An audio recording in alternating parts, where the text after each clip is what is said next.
Est-ce que ça t'est déjà arrivé de mettre un trop gros lot dans un trade et quand tu t'en es rendu compte, eh ben c'était déjà trop tard. Aujourd'hui,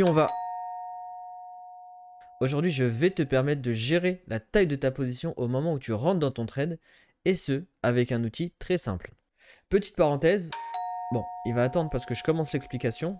Petite parenthèse fierté, parce que c'est l'outil que j'ai développé et qui est disponible gratuitement sur mon site internet. On le retrouve dans l'onglet outils et c'est taille de position calculateur. C'est vrai qu'on peut retrouver des calculatrices de lot un peu partout sur Google, mais là au moins, il n'y a pas de pub et le calcul qui est fait derrière est totalement maîtrisé. Comment est-ce qu'il fonctionne? C'est très simple, il y a 5 lignes à remplir. La première, c'est la paire de devises que tu veux trader. Et petite surprise, il n'y a pas que des devises, à la fin, j'ai mis quand même des matières premières. Et prochainement, je mettrai les lots pour le Bitcoin et les indices américains. La deuxième ligne, c'est la devise du compte. Grosso modo, en quoi tu trades. Si tu trades en euros, bah ton compte est en euros, tu mets euros.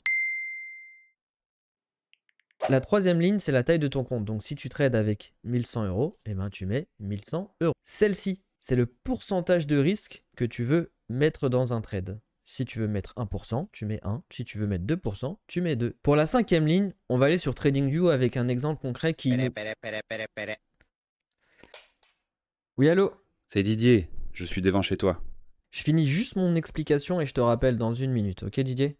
Nous voilà sur TradingView. Si tu te souviens bien, la cinquième ligne s'appelle Stop Loss. En fait, c'est simplement la taille du Stop Loss que tu veux choisir pour un trade et on prendra un trade bon, aléatoire. Hein. On va dire que là, on décide de rentrer à l'achat et on va mettre un Stop Loss ici. Pourquoi j'ai pris cet outil?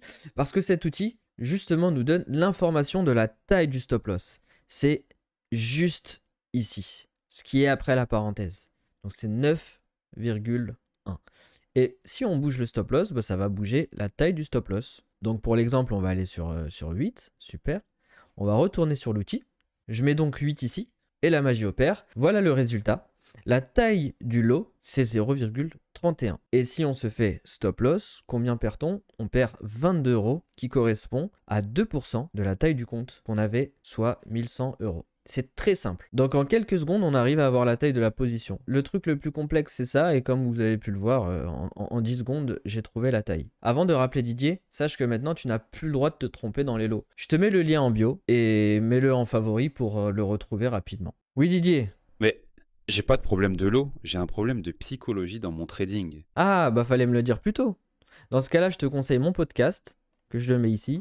J'ai interviewé un expert en psychologie cognitive. Il y a plein de conseils pour gérer ta psychologie et ton trading. Prends le temps de la regarder, prends de quoi noter et concentre-toi. Allez, salut Didier.